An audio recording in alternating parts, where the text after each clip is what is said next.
Sound. Yeah, thank you. Sorry, Catherine from Sweden, I will mute you. Hello, Claire. And hi, Katarina, now is also your image on. I will take the sound away. So welcome, and it's so lovely to see this community is growing. And today we are having a wonderful guest speaker, Karunavira from Bangor University. Yeah, so he has an incredible experience in MBI's teaching. I will read shortly his biography for those that don't know him. So he holds a degree in Mindfulness-Based Approaches from Bangor University and in-person center counseling. Is a founding director of Mindful Health, which delivers mindfulness teacher training programs within the National Health Service, where he's also a psychotherapeutic counselor. He has been the spiritual director of Brighton Buddhist Centre from 1999 and 2009, and has been a teacher of meditation and Buddhist studies since 1989. He's a co-author of a fantastic book, which I recommend, Essential Resources for Mindfulness Teachers, a publication about the highs of the storm for NHS staff well-being. And it will offer today, I think, quite a lot of practice. So the topic today is about in which way does my personal practice support or serve the people I teach. So I leave it to Karunavira, and I wish you a wonderful time. Thank you, Teresa. And I'm just taking a moment to look around because I haven't seen everyone. Oh yes, some old friends and some new friends. Very nice to see you all. Good. I have no idea what I should be doing now. So bear with me if it's unclear, but I would like to involve all of us and get the collective wisdom around this topic of embodiment and its importance in the changing landscape of mindfulness-based approaches.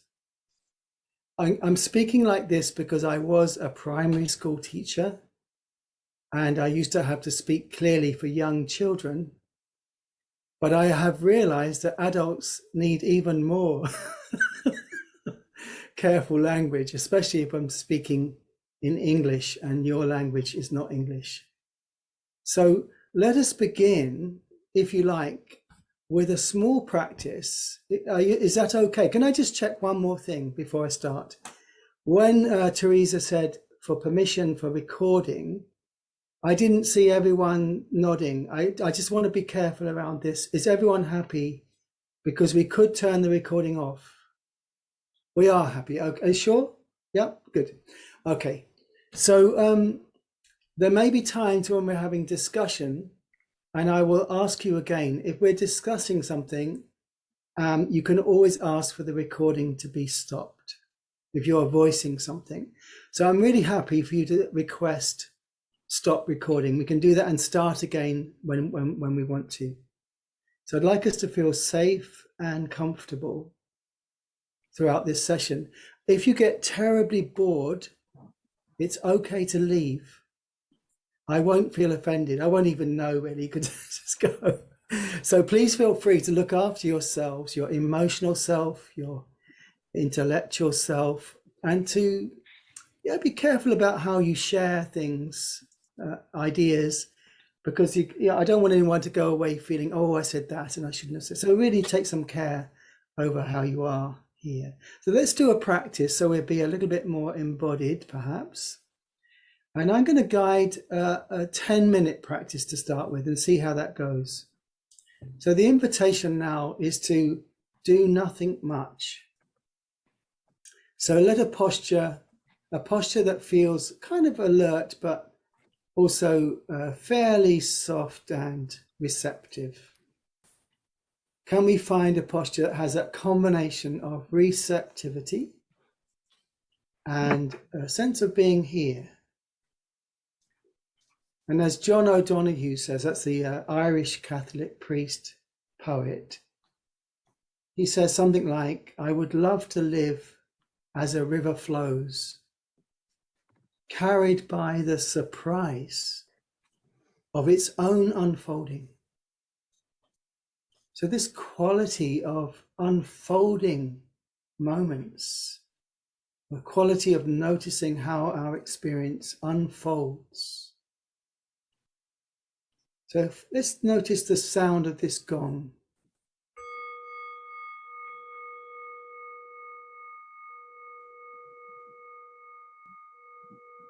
The quality of change.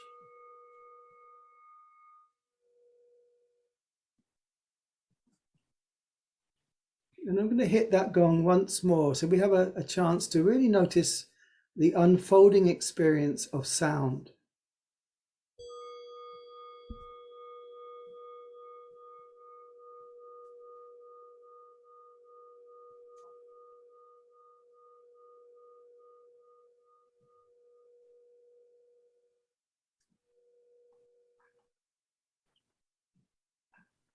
And we may notice that awareness is already here, without any trying, just aware that we're sitting here. Maybe other sounds arriving. The sense of sound from the UK, the seagulls, the birds around my cabin.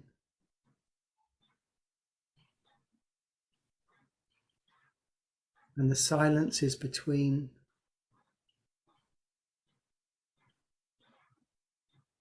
And the sounds in your place where you are.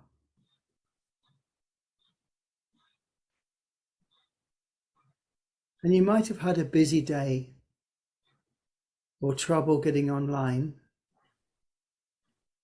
So perhaps we might notice the ground beneath us, through the feet or through the seat of the chair. Sensing perhaps the stillness of the particular piece of ground where our chair is. The stillness, the steadiness perhaps of the ground.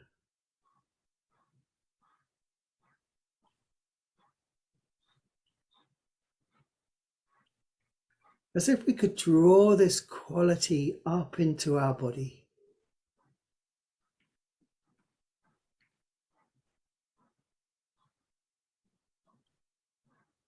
Or perhaps more like joining in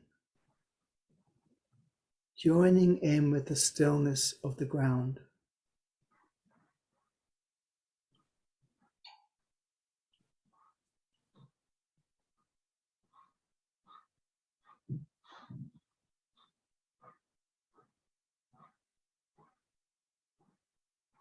And as we settle, we might quite naturally notice other sensations arriving.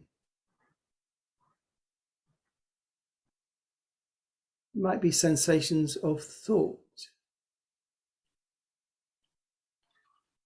or image sensations or sound.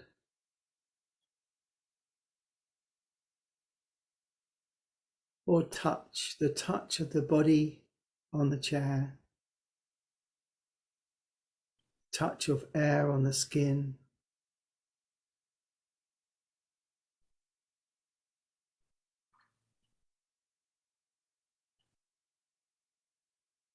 So sensations happening all around and within the body.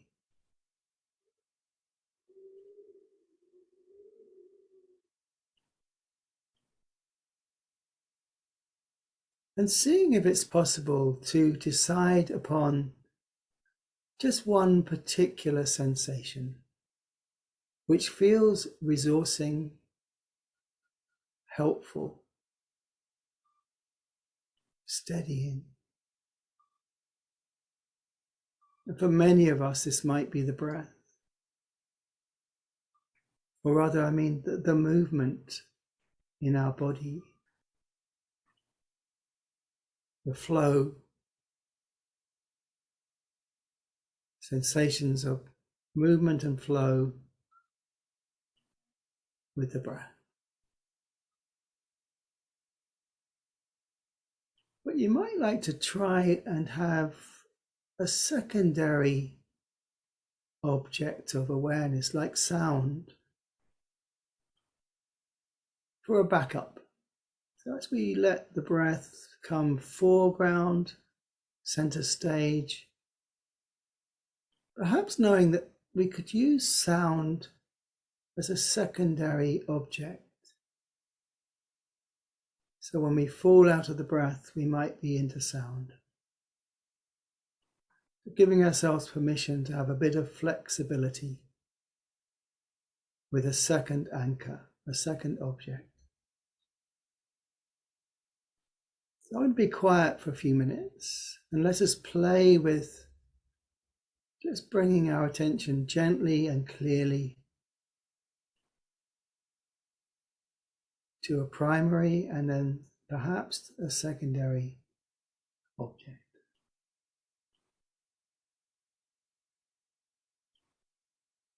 Bringing a little bit of love to this relationship.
And wherever we find our attention now, can we just, in a sense, be curious?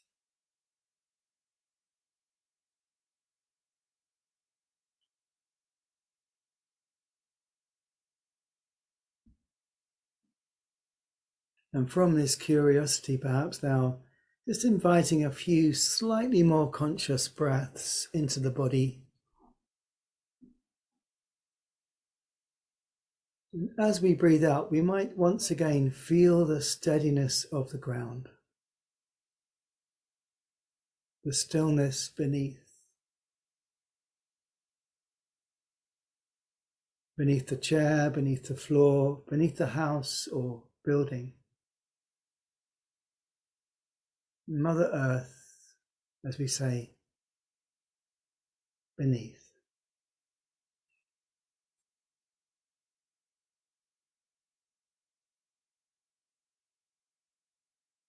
So just beginning to introduce an idea of transition, noticing how that feels, the idea of leaving the practice, formal practice,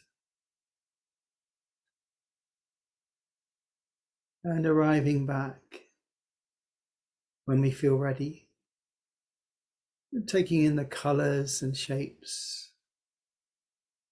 in the screen.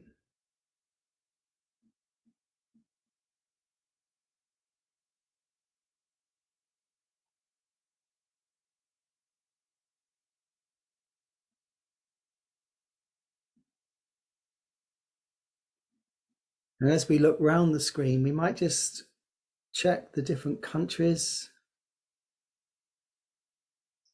different hairstyles.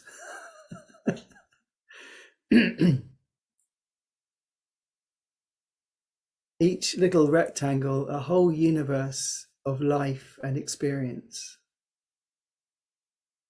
So something that Zoom offers us is this insight into such a lot of variety and such a lot of difference and sameness across the world. It's really lovely. I feel quite moved. Places I've been to, like Sweden, and places like Norway and Sweden, and places I've not been to, at least not recently. Good. So we might come back to this topic of more than one anchor. Does anyone else here find the word anchor a little bit hard, heavy and metal? Anyone find that a little bit? I mean, it's very comforting because it holds a boat still. It's a little bit cold and hard, isn't it? So I've been playing with the word home and bringing it alongside the word anchor, just to sort of help soften the hardness of the word anchor. I don't know, just me. So I think playing with this within my own practice is quite important, which is why I agreed to, Teresa asked me to do this session. I thought, yeah, I'll do that because I think this is a subject close to my heart. I don't want to teach anything that I don't really know about. I don't feel comfortable, and I used to feel very comfortable teaching without really knowing. But as I got older, I've got less and less comfortable. I think that might be true of all of us here. I don't know. It seems to happen with mindfulness practice. The imposter syndrome seems to force us to get a little bit more real. At least this is what the people I supervise talk about, and the students at Bangor often talk about. They'd like to be more real in the teaching. So I thought this topic of embodiment and, the whole importance of being in touch with what we're teaching whilst we're teaching. So this is the area I'd like to explore together today. I'm not quite sure how to do it, but I'd quite like to, at some point, move into some small groups of 3 and explore this question in our own way, and then come back and have a bit of a discussion and maybe some more practice. But before we do that, I'd just like to sort of plant some seeds, or some kind of offer a few, what are they called, frameworks for our thinking. So one of them is this. If you put me on speaker view, you'll be able to see this a bit more easily. And I do suggest that you go between speaker and gallery, so you get a sense of the whole group, which is really lovely, comforting. But also you can go in and see the whiteboard. I've given up using whiteboards on Zoom. I hate it. It's all too hard and too separating from people. So this is, I now use this old easel, my old art easel, as my whiteboard. And I feel it helps me stay more embodied, more in touch, because embodiment isn't just with myself. I think embodiment means somehow feeling part of the group that I'm in, the context that I'm in, which is quite a challenge. Anyway, this, I don't know whether you can guess what this is. Does anyone know what it is? You might, if you've had the pleasure of meeting Saki Santarelli. attack, right? It's EAMBA attack, right? EAMBA attack, yes, sorry. So I didn't see the light go on around so I wasn't sure who was talking. Yeah, EAMBA attack is there, but it's a particular form of EAMBA attack. So when Saki Santarelli first came across EAMBA attack, and I hope that's all right, I assume we all know about EAMBA attack. Yeah. When Saki came across it, he saw it like this. And he drew this picture and said, this is how I relate to EAMBA attack. He might have moved on since then, but this is my memory. So he put embodiment in the middle and all the other domains around the edge, sort of symbolizing that embodiment is an aspect of all of these domains. So you might ask yourself, in what way is embodiment part of domain 1, which is, the organization of the curriculum, the classroom, the Zoom room, the nuts and bolts, we say in English, the nuts and bolts, the ordinary stuff of teaching. Well, I don't know, it's a question, isn't it? I'd like you to think about that when you get to the small groups. I'll offer one example from my teaching. When I used to teach heart to heart, face to face, not on Zoom, I used to make sure the circle of chairs was a perfect circle. You know that one? If it's kind of a bit odd, you could call me a bit obsessive, but if there's a chair not slightly in the circle, it felt different. I didn't feel whole. The group didn't feel whole. So that's a feeling I have when I sit in a circle where the chairs are not quite in a circle. It's a feeling I have. And I like to respond to the feelings I have about the group. So making the chairs circular, making sure no one's out or in, it has a practical side in domain 1, in that people can see each other when they're talking. No one's blocking anyone. But it was more of a feeling. It wasn't a rational thing. It was a feeling of wholeness. And that comes from my practice of mindfulness. This sense of wholeness is a big part of my practice. Come back to that. So what I'm saying really, in a nutshell, simply is, oh, by the way, if my idiomatic English is confusing, can you go like that and say, what do you mean? Please interrupt me if you want to. Or if you want to check something out, ask a question, please. That's fine. So in what way is, well, this is obvious, isn't it? Domain 2, the relational aspect of teaching. That's obvious, isn't it? If we're not genuine, if we're sitting here feeling not really in touch with who we are, naturally who we are, we're not really present to the people around us. So I need to be feeling right now that I'm a bit nervous.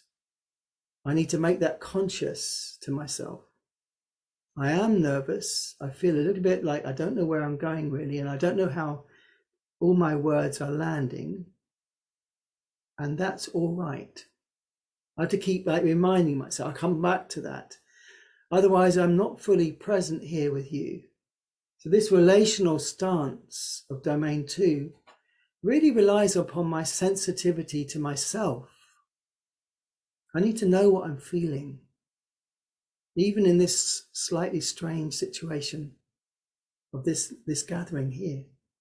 Of course, domain 4 is obvious, isn't it? If you know what we just did, that meditation we just did, where I said you might have a primary object and a secondary object.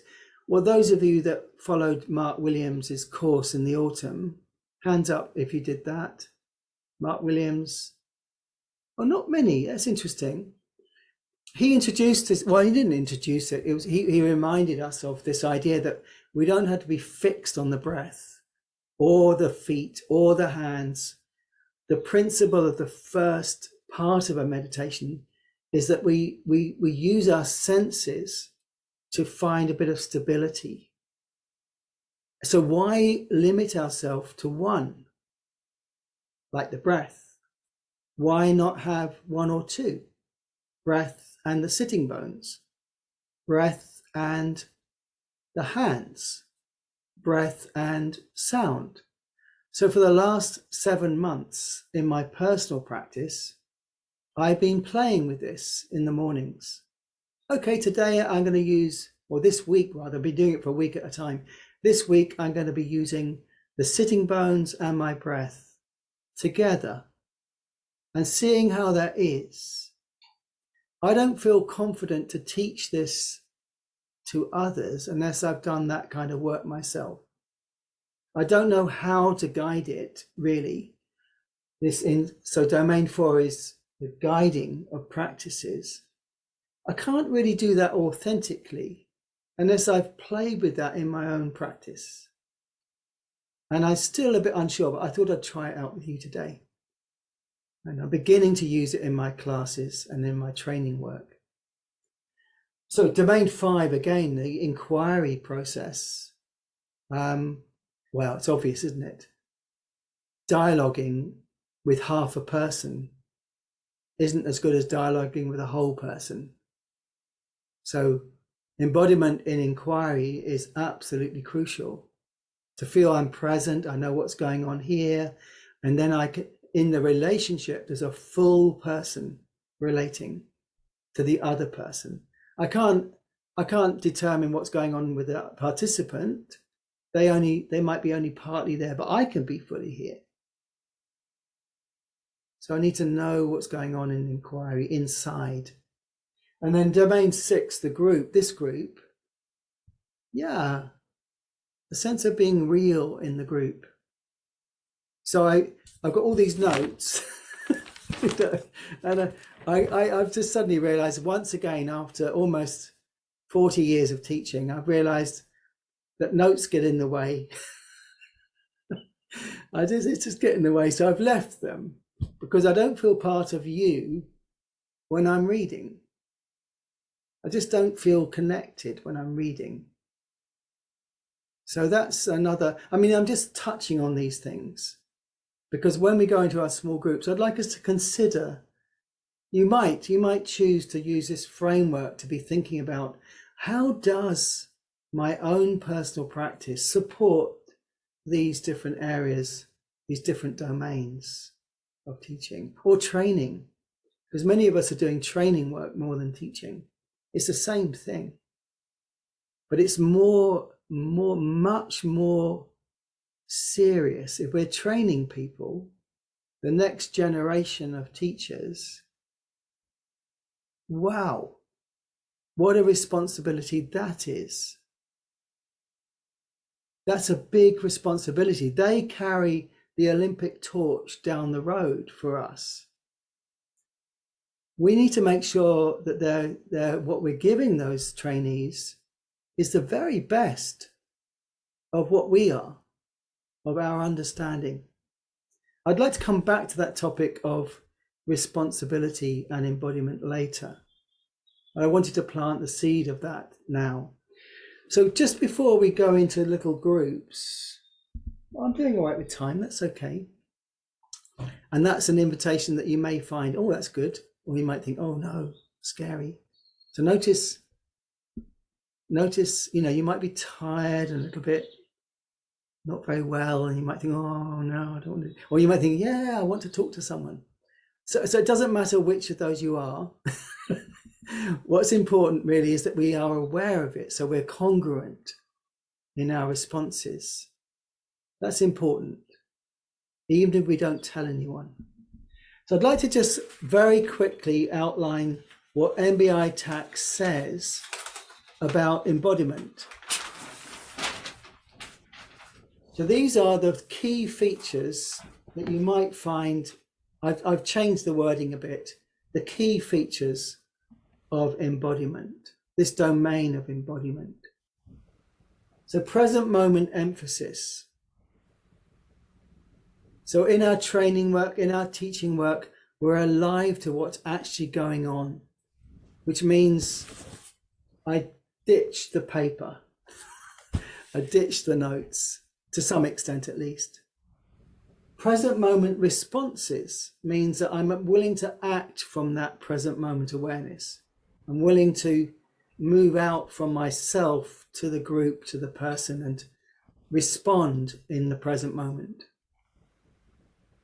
Steadiness and vitality. I don't know why that's pulled out, but it's a little bit of a combination. If we're too steady, we're not vital. Sorry, I'm just getting another noise coming in. So that's all right. If we're too speedy, we're not steady. We're alive and steady. So this combination of qualities, it's just one pair that we might bring out. There might be others that you bring out, challenging and compassionate. But in particular, this idea of being steady in our body and alive in our body. So we're not like statues, but we are actually sort of steady as well, feeling the ground. The attitudinal foundations, we're really alive to the attitudes that are helpful in the moment and aware of where we are with things like patience or trust. And then the last piece here is naturally present. So we're not trying to be someone that we're not. We're allowing ourselves to be who we are.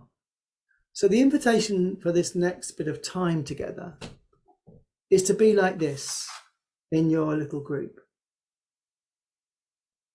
Now that may sound terrible, may sound, I don't know what to do. But anyway, just sort of lightly sort of have an intention, if you want to sort of be yourself as far as you can, to be present, to be responsive in the moment. And to really be aware of the attitudes that are present. When we get into talking about stuff, we can really let go. We sometimes forget how we're talking about stuff and how we're listening to other people.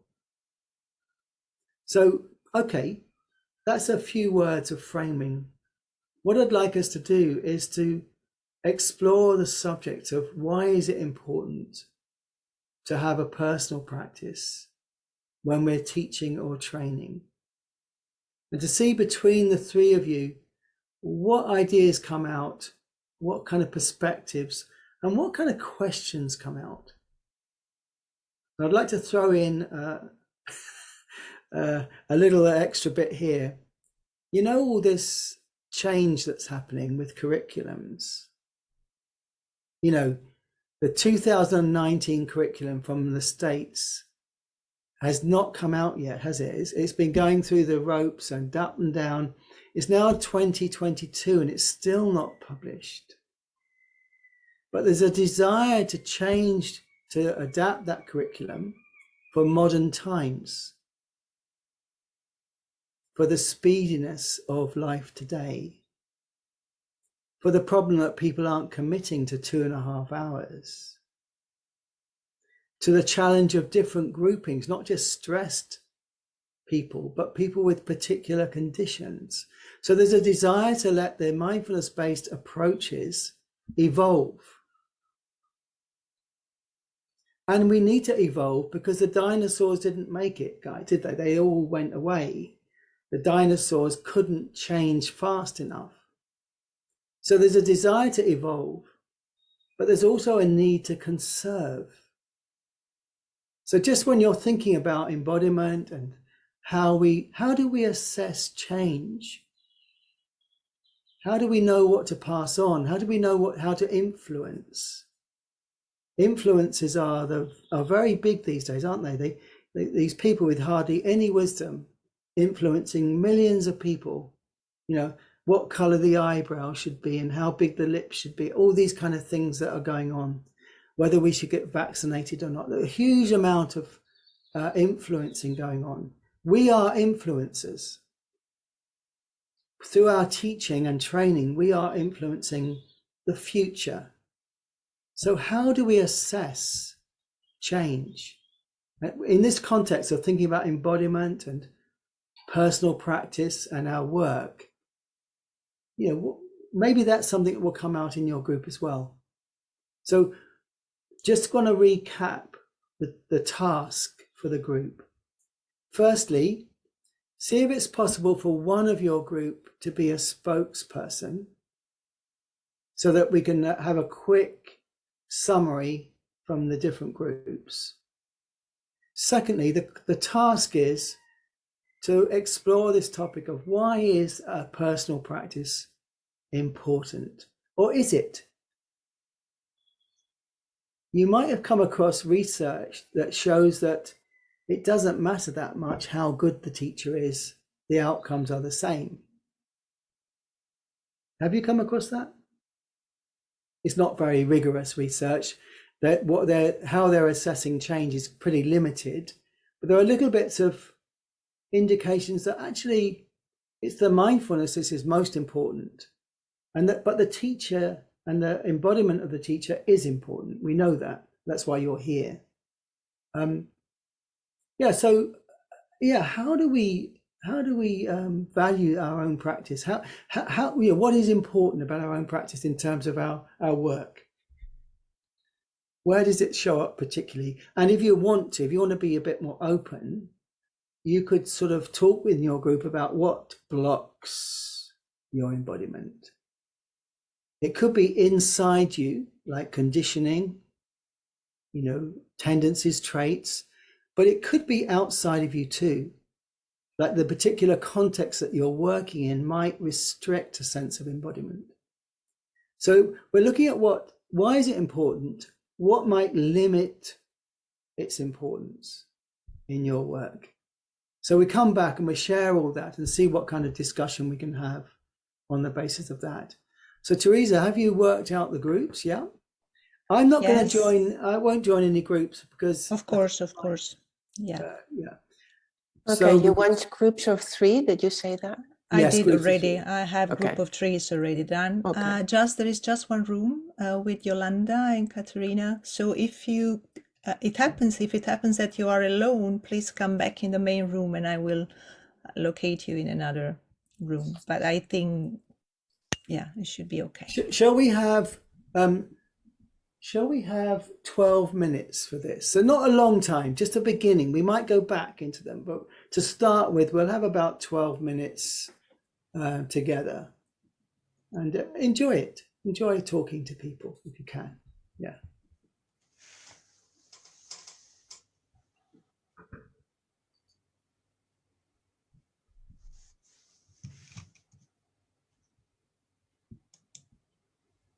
Not everyone uses MBI TAC, so forgive me. I hope it was clear enough about the different areas of the teaching.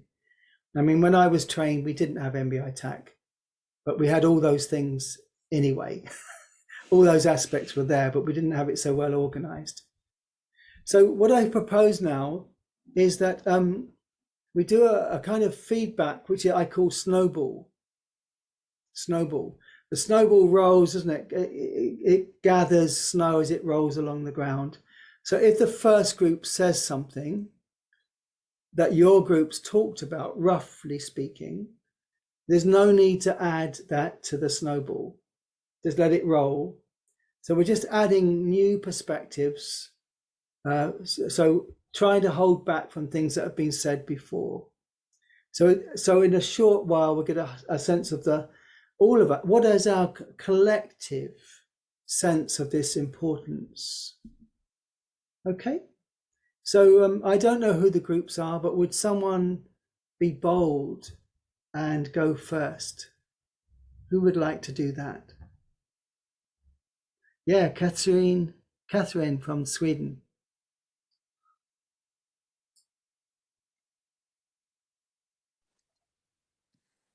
Can you hear me now? Yes. Varsågod. Yeah. Tack. So we were a group of 3. We talked about the embodiment, and some of us had the experience of sitting for persons in mindfulness groups or retreat groups where the facilitators wasn't so embodied. So that reminded the person to how important this is. And me myself, I've also seen that if I am embodied, it's some kind of feeling that I get connected, and the group gets more connected when I'm more embodied. And also for myself, what sometimes can block my embodiment is the mind putting all this pressure on myself that it should be perfect, or it should be this way or this way, or so when I get too much in the head, then I can lose embodiment. So I need to come down again. Is that a Swedish word? I just tried to find words, so showing it. Yeah. International language. Exactly. Thank you, Catherine. I just wanted to check with the whole group. Raise a hand if you recognize what Catherine's saying about the head blocking. Yeah. We really are with you there. And it's a big problem, isn't it? Because, well, we'll come back to that, but I'll go round. But thank you for naming those things in your group. Who'd like to follow Catherine? Is that Ursula? I can do that because she said from the head, down. And we talked about the metta practice. The metta practice, which is a very important practice, and for me personally has been during the COVID crisis, because when people get together and talk about it, there is always a tension there, and metta practice has helped me a lot, and we have talked about that, how it can help this open heart to really be embodied. Could I just explain to the group that metta is the Sanskrit word for loving kindness practice, in case you didn't. It's not really self-compassion, it's compassion practice, but also, it's a friendly, metta means friendliness. So sorry to interrupt, just to say, and we found that this is so close to feeling and experiencing the common humanity in all the facets, the vulnerability at the same time with the goodness in others, with the joy that others have. And we went on and on with this practice that was for us something that or is always something that helps in the embodiment. Yes, thank you for naming that, Ursula, because in the context where mindfulness was first formulated, where it arose, many thousands of years ago, this practice, metta practice, was seen as absolutely vital to go alongside mindfulness. They weren't taught separately; they were taught together. So that, it's very, very important aspect of looking outwards, a sense of empathy and understanding, not from the head, but from the heart, is an important part of belonging to humanity, I guess you're saying. And that's an aspect of embodiment, a very important aspect, especially at times of COVID and war and climate crisis.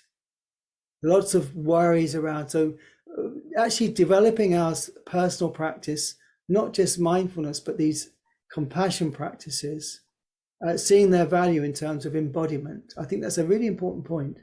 Yeah. Thank you, Ursula. Anyone like to follow on?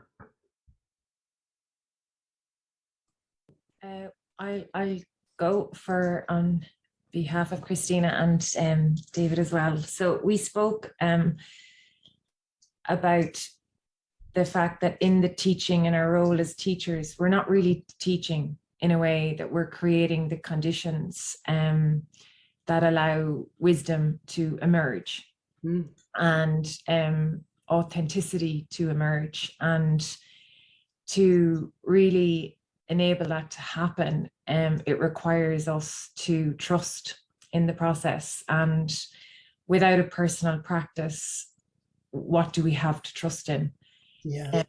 And that personal practice means then that we're relating to people from a real place of experience, not cognitively and not striving and wanting changing things, but just to allow. Thank you. That's a really important perspective. I mean, how many of us have taught the practice of noticing thoughts like clouds? Yeah. And how many of us actually do that in our daily practice? How do we really notice thoughts in our practice?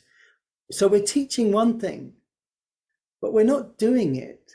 Often, I'm not saying you don't do it, but I'm just saying we're not really practicing what we're saying in the guidance. That domain 4 is guiding. So how do we actually become aware of thoughts arising? Or do we just notice when they're already present? So the metaphor of the clouds in the sky, maybe it doesn't fit our experience of just waking up to thought. Oh, it's there. So I think this is an important point about being genuine and real. If we can let our own personal practice inform the domain 4, the guiding, the way we guide a practice, I just think it's that much easier and feels, here it just feels, whew.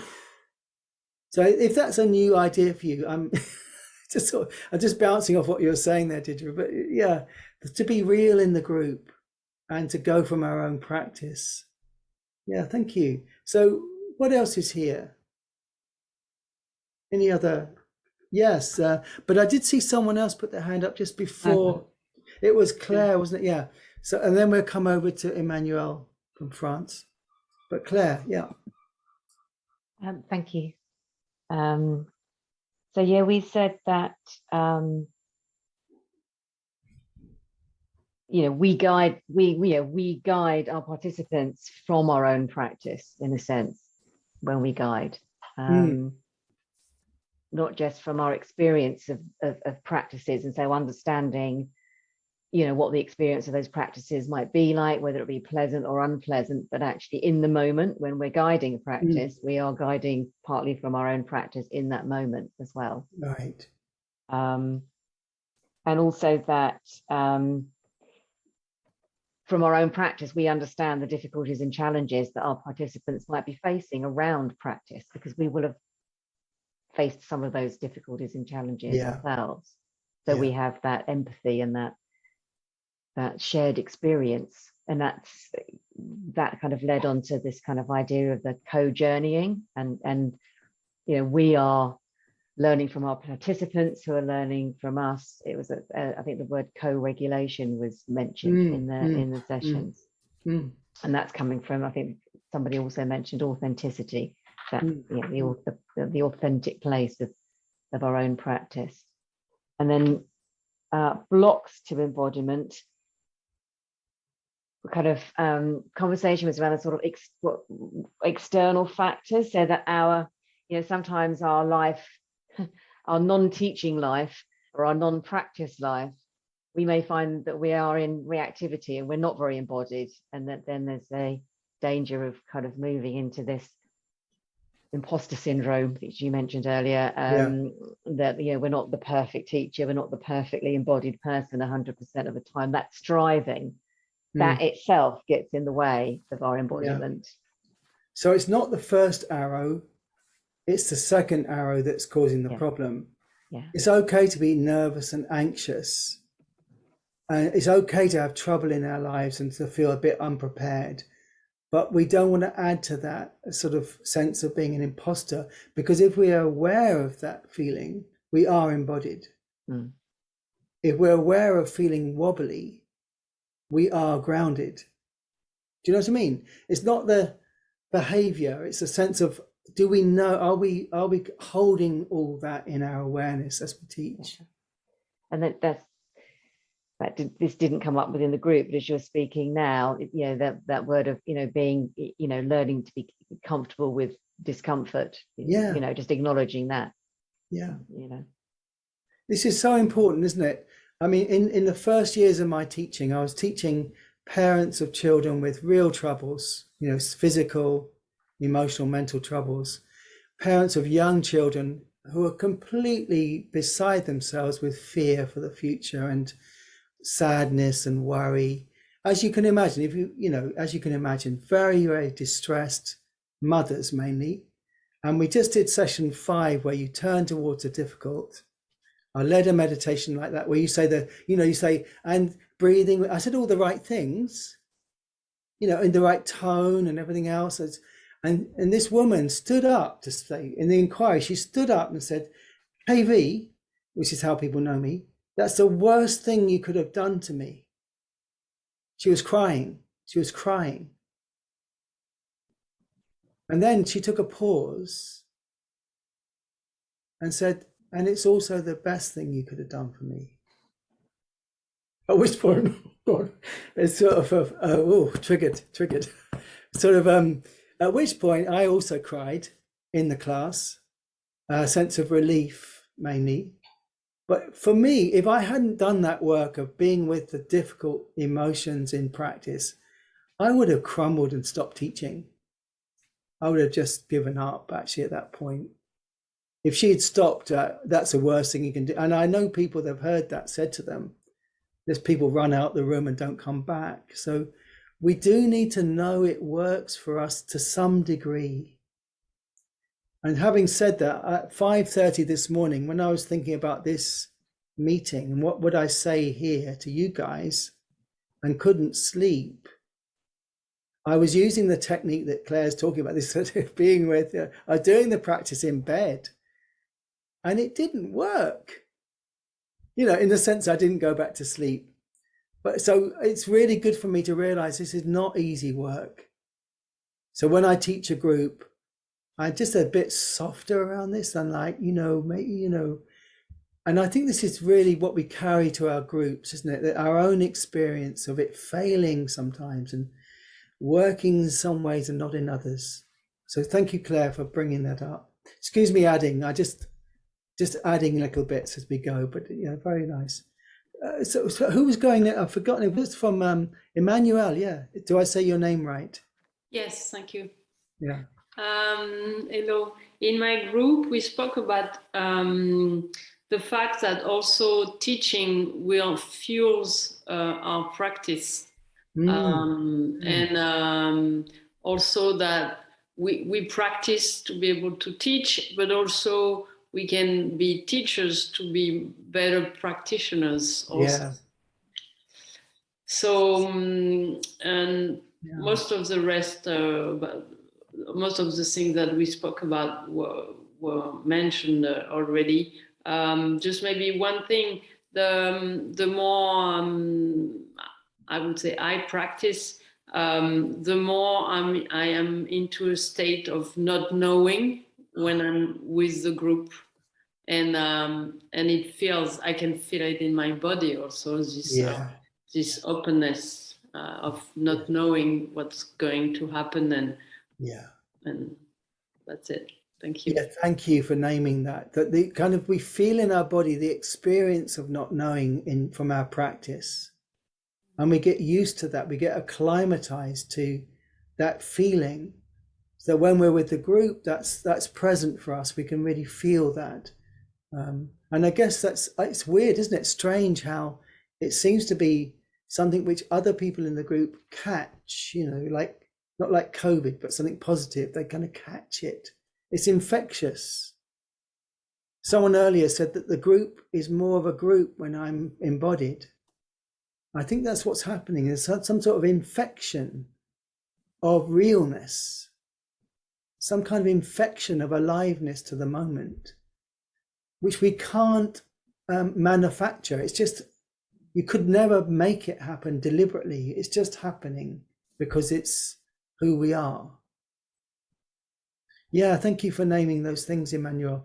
Yeah, anyone else? And don't feel scared to mention things that have been said before if they're close. It's okay. Yeah, Anna, if I say your name right. Anna, yeah. Yeah, you're saying my name right, yeah. Yeah.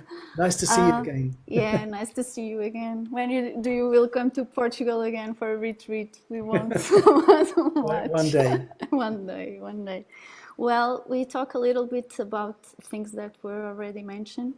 And then at the end, we start talking about the change of the curriculum and the adaptation to different populations. And Sheena and Eva shared different perspectives, but we all agreed that the intention behind the curriculum was one of the best ways in embodying the curriculum, even though we might be changing a few things to adapt to the people we are working with, or with shorter practices, or with a few small changes here and there to adapt better to the group. And this kind of knowing the intention of each class and what we want to bring to that space. Probably it's a way to maintain that traditional idea, and but then being able to get closer to the people that we are working with. Yeah. Not sure if I'm clear. Yeah. I think that's clear, isn't it, for everyone? Yet it's so easy to lose something when we change it. It's so easy to misunderstand a subtle aspect of mindfulness. We make changes and we don't know what we've lost. We don't, unless we really understand it from our body outwards. We don't really know. We can't really trust the changes we make. So I do recommend. I'm not getting any money for this book, but at the beginning of this book, there's a small piece of writing from Saki Santarelli about this, about the curriculum. And it's a very helpful perspective to read carefully, especially after having had this discussion. I think it kind of might land quite well, even in a different language. So yeah, thank you for naming those things, Anna. Thank you. So anyone else from any other group would like to share? Yes. Where are we? Here. I can't see. No. We're not lighting up. Manuela? No light? No light, no. Wave a hand. I wave a hand. Jolanda. I am a Netherlander. Wait, good. Yeah. Here. No. Yeah? Manuela Heisler on the other screen, I think, for you. Oh, I didn't know there was another screen. There is one. Gosh. Gosh.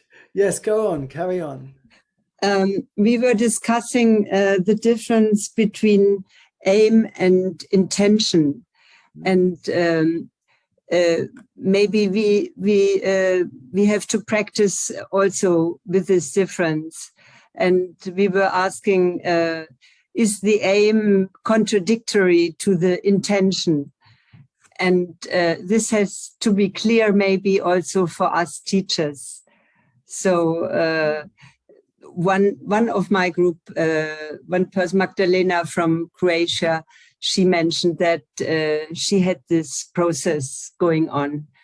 And this is quite useful to know what people are aiming when they come to these MBSR courses.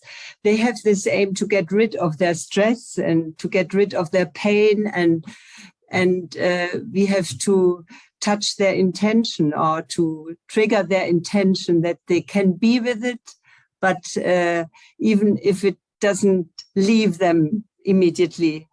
So, and this is our own practice as well. We want to get rid of something, and it doesn't happen, or we get triggered by the same point or phrase or behavior and repeatedly, but we have to accept that maybe we can't step out of it. So this was one point. Yeah. And for myself, I think the inquiry process, I cannot really, I do it by myself, and ask myself questions. But I think for us teachers, it's very helpful to have the inquiry with a group or some teacher also. Thank you, Manuela. Thank As you. a personal practice, what you call ingredient, yeah? Or it's a domain as well. Yeah. Yeah, well, I do encourage us all to find those peer groups, to make those peer groups, because we need to be working like that with each other as a way of developing our practice. So our practice is much more than meditation, isn't it? And movement. Our practice is also communication, empathy. It's a very broad practice, range of practices. Thank you, Manuela. So someone else was there about to speak. Who was that? We have time for some more, if there is any more. Oh yeah, hand up. Stasi, from Bulgaria. Gosh. I'm in the UK, but I represent Bulgaria at the same time. In our group, we just started with, I think, our own story about how we approach mindfulness. Actually, I shared mine, which was like 5 years of reading about it. And then I started suddenly practicing because somebody told me that I actually need to practice. And then we discussed about what teaching means and why it's called teaching and not called therapy. And in general, this metaphor of you don't do it like you can't swim just from reading about swimming. You swim when you get yourself wet, and drowns about a few times, and then you can't teach it without swimming before you become a swimmer, and it's a skill. I mean, if we look at it very rationally, it's a skill of our brain, of our minds, and so we need to, I guess, go through the whole process, and there's no end because we keep growing and learning. We discussed that we really went deeper into really trying to see what the terms of teaching and the terms of modeling what we teach and how our own behaviors, so that everything that actually is in the embodiment concept. So we agreed that first experiences of us as learners are very important too. The language our teachers have used influence the language we are using. Yes. And that was our kind of something different that we discussed as well as the others. If my group members also would like to add something. Well, that's very clear, actually. Thank you, Stasi. So the language of our teachers is not just the words that come out their mouth, but it's how they look, the tone of their voice, what their body is doing, their kind of silent views. So one thing I will say about this is not plugging it, but this book is arranged into two main parts, the implicit curriculum and the explicit curriculum. And I think what we're talking about here is recognizing the value and the power of the implicit in life, not just in mindfulness, but in life, in living. Often we cling on to the explicit because it gives us more sense of control. But really, if you think about the people who've influenced you in your lives, all of us here, it's not really what they've said. It's how they've lived their life and how they are as a person that's really changed Well, that's what's true for me anyway. It's a sense of who they are as a person is what I kind of aspire to bring into myself. The words are important. The explicit is important, but the implicit has an incredible power. And so we need to be, what is it the Spanish poet says, we make the path by walking it. The poem from Spain, we make the path by walking it. Thank you there, Stasi. We've got a few minutes left. Did want to have a little meditation at the end, just a quietening down practice. But are there any other things to add to this really interesting collection of thoughts? Anything to add here? Yes, Christine from Agave. Hi, KB. Nice to see you. Nice to see you, yeah. You were on my journey with me when I was training 2 years ago with OMC. I just want to say it was comforting to know that you use the different anchors in the body, because I use that personally. And I've started doing it when I lead practices, that I give people options. And I'm happy to know that I wasn't not right or wrong, but just it's a safe zone. Yes. So just thank you for mentioning that at the beginning of the session, because I just feel sometimes I need more than one anchor. Yeah. When I'm teaching, so yeah. So I'd like to just leave that as the last point, which I'd like to make a point on top of, Christine, because who do we trust when we're taking in new ideas or helping, teaching something?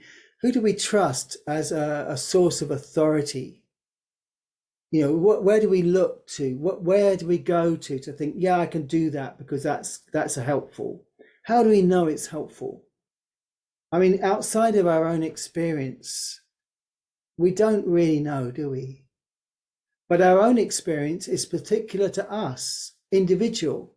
It may not work for someone else. So I think this is a really interesting topic about where can we find trust or confidence to guide our teaching. It certainly includes us, our own experience of practice, deep practice. When I say deep, I don't mean being weird. I just mean consistent practice. We can trust that to some extent, but there's also other sources, aren't there? There's the ancient sources. And when I'm going to mention this as a bit of a door handle comment, the ancient sources on mindfulness have made a big thing of the breath. All the main teachings on mindfulness use the breath as the primary anchor. And now we have, with Willoughby Britton and Trevelyan, we have all this work on the breath and trauma. Who do we really trust about this? Because this is a big issue. Are we going too far with the sensitivity around trauma and losing something that has been tested and tried for 2,600 years? Really tested on the cushion for a very long time. And how do we bring in the new understanding about trauma sensitivity in a balanced way? So I think this is partly, I trust conversations like this with peers. Partly I trust my own experience. And partly I trust the inheritance, the kind of the teachers of the past have been working on this, including people like John and Mark Williams. And we need to be really inclusive when we're thinking about how do we make these decisions. So I really like to finish on this point that it's a big topic about how we're training people, we're teaching people. They are the future. So we hold in our teaching the responsibility for how this whole project mindfulness goes into the future. So I think this topic of, the least we can do, I think, is have a consistent personal practice and to really teach from there. But it's not the whole story. There's, this sense of drawing in from elsewhere, from other sources, understandings. Yeah. So I'll leave you with that little question. It's getting dark where I am, so I'm glowing in the dark here. Let's have a couple of minutes together, sitting quietly. And I'll ring the gong to start and ring the gong to end. And it's been an absolute pleasure to hear these voices, these ideas, these perspectives, and to just sit with you. It's been really lovely. Thank you. So hearing the sound of the gong,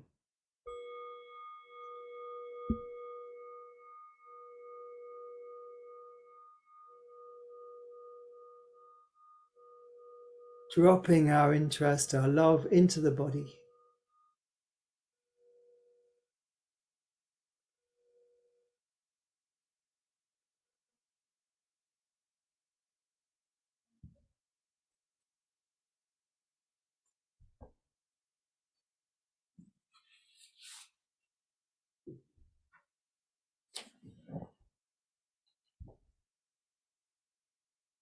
May this body shelter our life.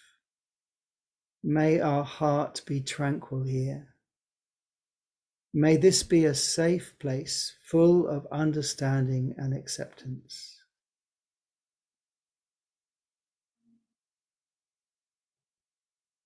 May this be a safe place full of understanding and acceptance.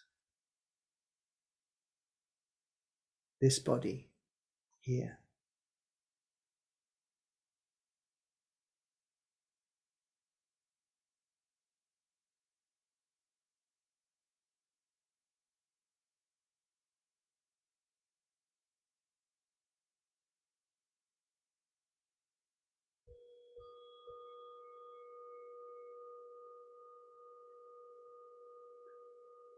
So those were a few lines from John O'Donoghue. You might recognize them. Lovely man that he was. I wish you all well. Have courage, get on with the task as best you can of, bringing awareness into this troubled world. And I hope to see you again soon. Yeah. Bye-bye. Bye-bye.